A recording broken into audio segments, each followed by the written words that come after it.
je trouve que la culture est une chose absolument essentielle, je le dis et je le répète, et que c'est quelque chose qui doit être partagé. Rien ne me déplaît plus, je dirais, que quand je vais voir un excellent film et que je suis tout seul à le regarder dans la salle de cinéma.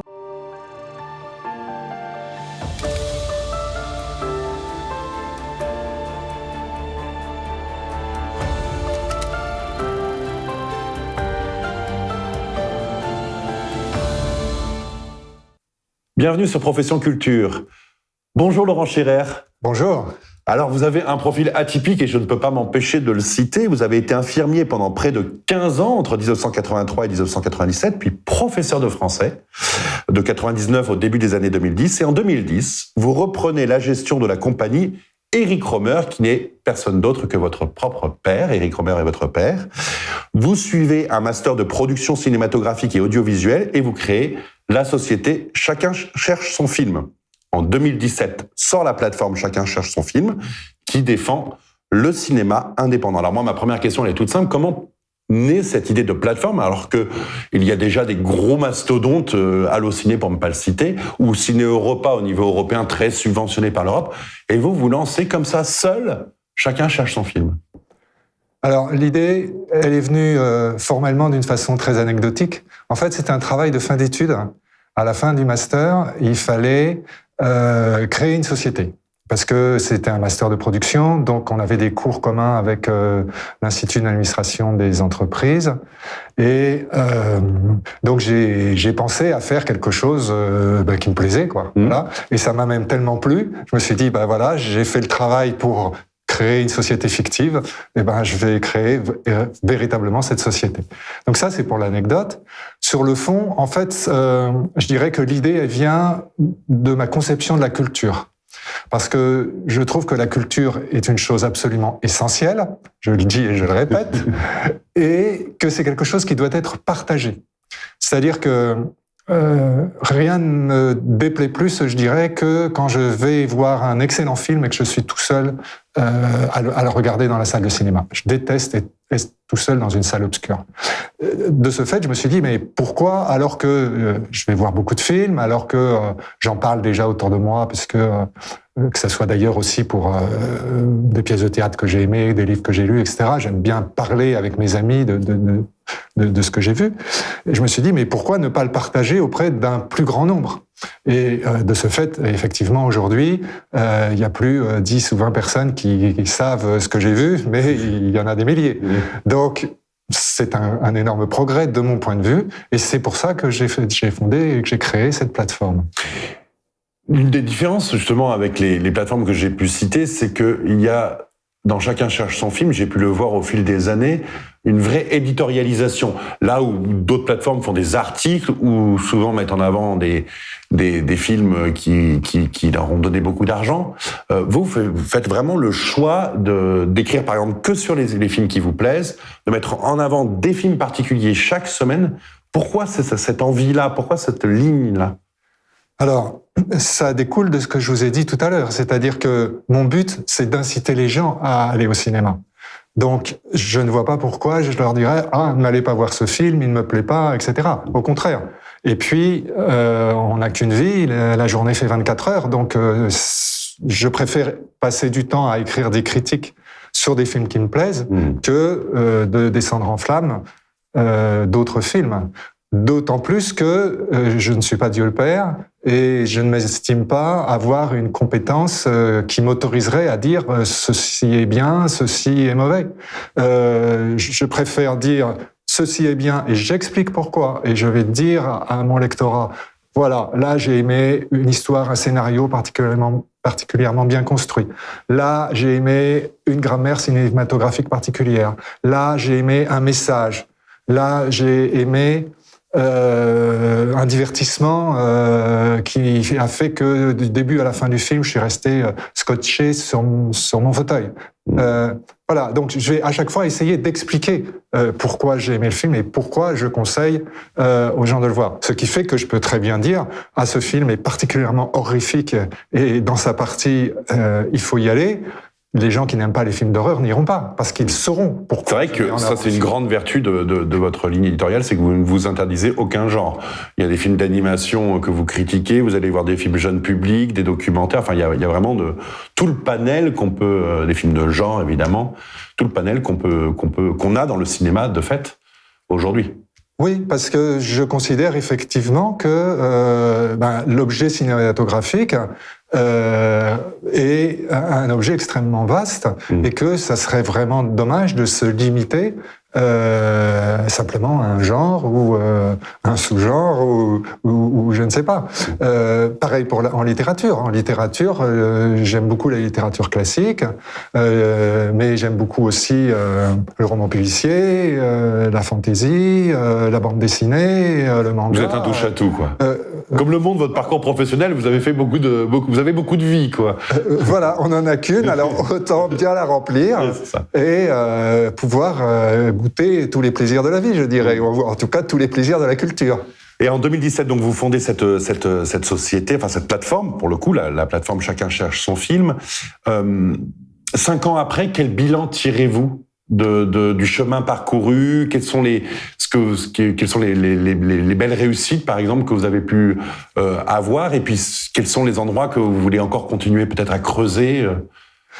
Alors, d'un point de vue totalement personnel, ça a été une expérience absolument extraordinaire. C'est-à-dire, j'ai appris énormément de choses quant à la gestion d'une entreprise, quant à la gestion, je dirais, même des relations humaines vis-à-vis des personnes que j'ai pu contacter, etc. Je me sens, je dirais, beaucoup plus sûr de moi, beaucoup plus débrouillé entre maintenant et le moment où j'ai commencé. Parfois, je me dis, bon, effectivement, si j'avais eu l'expérience que j'ai maintenant, je n'aurais pas fait comme je l'ai fait. Mais j'ai pas de regrets à avoir, parce que c'est justement mes échecs, mes errements, mes recherches qui m'ont permis d'arriver au point auquel je suis aujourd'hui. Donc, le bilan, il est, de ce point de vue-là, très positif. D'un point de vue, par contre, je dirais financier, il est très négatif, c'est-à-dire que je ne me paye pas et même j'ai toujours pas réussi à trouver un équilibre parce que les quelques distributeurs, heureusement il y en a quand même, et qui me suivent et qui me donnent un petit peu d'argent pour apparaître dans les encarts publicitaires, sont pas encore assez nombreux. Mais bon, c'est comme ça. Je pense que je vais y arriver et je continue, je persévère. Surtout que j'ai d'excellents retours sur le travail que je fournis. Et donc, pour moi, c'est ça qui est gratifiant. Je veux dire, c'est que le projet que j'avais à l'origine de partager cette envie de culture, finalement, j'ai réussi ce pari-là. C'est-à-dire un modèle économique fragile, mais du moins, il y a une réponse du lectorat, notamment, termes de fréquentation, en termes de... Alors, il y a une réponse, elle est double. Il y a une réponse en termes de fréquentation au niveau du site. Pas beaucoup de retours au niveau du site, mais parce que le site ne s'y prête pas actuellement. Par contre, il y a énormément de retours. Oui, mais de toute façon, sur le site, il n'y a pas d'endroit de commentaires. Voilà, c'est ça. D'accord. Voilà. Par contre, il y a énormément de retours sur les réseaux sociaux. C'est-à-dire qu'on a une page Facebook, 45 000 abonnés. On a des taux de réactivité, que ça soit en partage ou en réaction pure, qui sont énormes. C'est-à-dire que on a des taux qui atteignent très souvent les 10%, voire 20-30% de réactivité sur des posts qui peuvent faire plusieurs dizaines de milliers de portées. Donc là, c'est quelque chose qui est réussi. On a monté, donc à la fin du confinement, une chaîne YouTube. On en a même 3 d'ailleurs, parce que il y a celle des bandes annonces, donc qui est purement, je dirais, technique.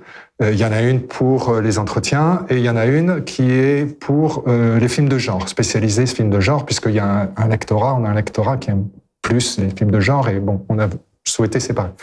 Et donc, cette chaîne qui est toute récente, on a actuellement 600 abonnés. Donc, on a quand même une montée en puissance assez rapide. Et je croise les doigts, mais là, il y a effectivement aussi beaucoup de retours d'aficionados de ce genre de film qui trouvent que nos vidéos sont dignes d'être vues. Et vous avez quelques perspectives pour les. Alors, j'imagine que en plus avec les 2 ans de crise sanitaire, fin de sortie de salle, des distributeurs perdus, des producteurs perdus. Enfin, il y a eu une espèce de choc thermique pour tout le monde. J'imagine que là, pour le coup, l'économie de Chacun change son film a été compliquée aussi. Alors, ça a été un véritable tsunami. Parce que juste avant le confinement, j'avais quasiment réussi à trouver l'équilibre que je suis encore en train de chercher. Les distributeurs me suivaient de plus en plus. J'étais arrivé aux chiffres mythiques et au palier de... Alors, pour une fois, mais c'est arrivé quand même sur un mois, donc j'avais 1 million de portées sur Facebook. Donc je disais, c'est bon, ça ouvrait des portes. Le chiffre 1 million est un chiffre magique. Et patatras, il y a eu le confinement. J'ai perdu énormément au niveau des visiteurs, au niveau du Facebook, etc., parce qu'il n'y avait plus de sortie de salle. Donc voilà. Il y a beaucoup de distributeurs qui me donnaient un petit peu de sous, qui ont dit mais on n'a plus d'argent, on peut plus rien faire, vous êtes gentil mais on peut pas vous aider. Donc ça a été vraiment une catastrophe, et catastrophe qui a été doublée par le fait que j'ai mon hébergeur qui a pris feu. Donc à Strasbourg, il y a une tour d'OVH qui a brûlé, et j'avais le site et sa sauvegarde dans le même bâtiment. Donc heureusement j'avais gardé les lignes de code. Donc, on a pu remettre en place le site, mais j'ai pas pu remettre immédiatement tous les visuels, parce que ça, il y en avait beaucoup. Et... Sauf que depuis, pour avoir vu la dernière mise à jour de Chacun change son film, il y a beaucoup plus de données maintenant, beaucoup plus, donc vous avez repris de plus belle, en fait. Eh ben oui, je veux dire, j'avais 2 choix. C'était soit j'arrêtais tout, parce que c'est vrai que le jour où j'ai vu le site cramé, ça m'a quand même fait un gros choc. Et puis, mon ami Mad Will, donc qui gère la chaîne des films de genre, m'a dit non Laurent, il faut s'y remettre. On y va, on s'y remet, et on s'y est remis. On a réussi à remettre le site en route. Donc après quasiment 3 mois d'arrêt, le jour de la sortie du confinement, le jour où on a pu retourner en salle. Ça a été une espèce de clin d'œil. Providentiel. Voilà. Et donc là, l'enjeu, donc maintenant, c'est vraiment d'arriver à trouver votre modèle économique, parce que, en fait, ce que vous nous dites depuis le début, c'est qu'il y a une place pour une plateforme qui défend le cinéma indépendant, un cinéma autre que ce qui se fait dans les blockbusters et autres. Donc il y a vraiment un lieu pour ça. Tout à fait. Il y a un lieu pour ça. Et comme vous l'avez dit, je pense que j'occupe. Alors, on va dire que c'est peut-être une niche, mais je pense pas que ça soit une vraie niche, puisque si on regarde les chiffres du CNC, il y a quand même un quart des personnes qui achètent un billet de cinéma qui vont dans les cinémas réessais. Donc, sachant que hors confinement, il y a 200 millions de spectateurs, j'ai potentiellement 50 millions de visiteurs annuels. Voilà. Donc, j'en suis loin. Donc, je pense que j'ai une marge de progression. Eh bien, c'est tout ce qu'on vous souhaite. Merci beaucoup. Et je vous invite, comme à chaque personne que je reçois ici, à présenter un coup de cœur récent que vous avez eu, quelle que soit la forme de ce coup de cœur. Donc, alors, mon coup de cœur, un film, ça aurait été trop facile.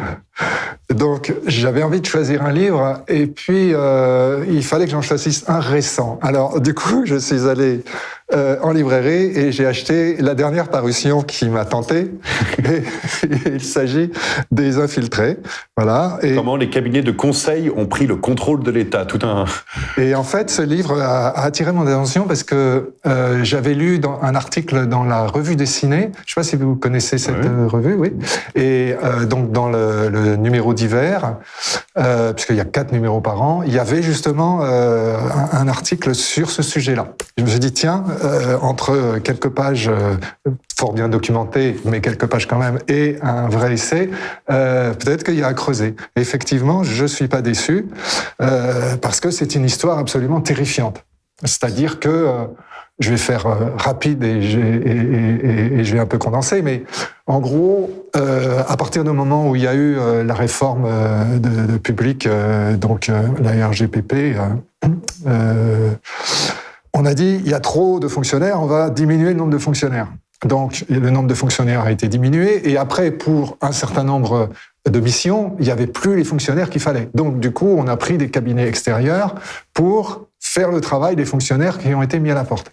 Mais qu'ont dit ces cabinets extérieurs ont dit, il y a trop de monde, il faut licencier. En gros, c'est à peine caricatural.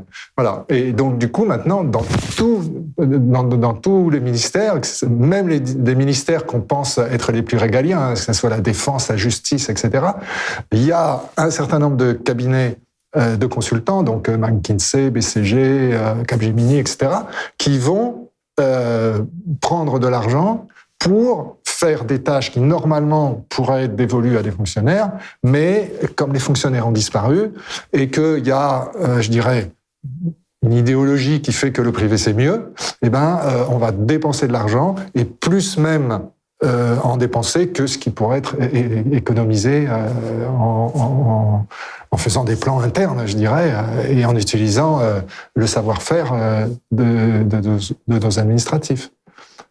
Eh bien, c'est un gros sujet. Merci beaucoup.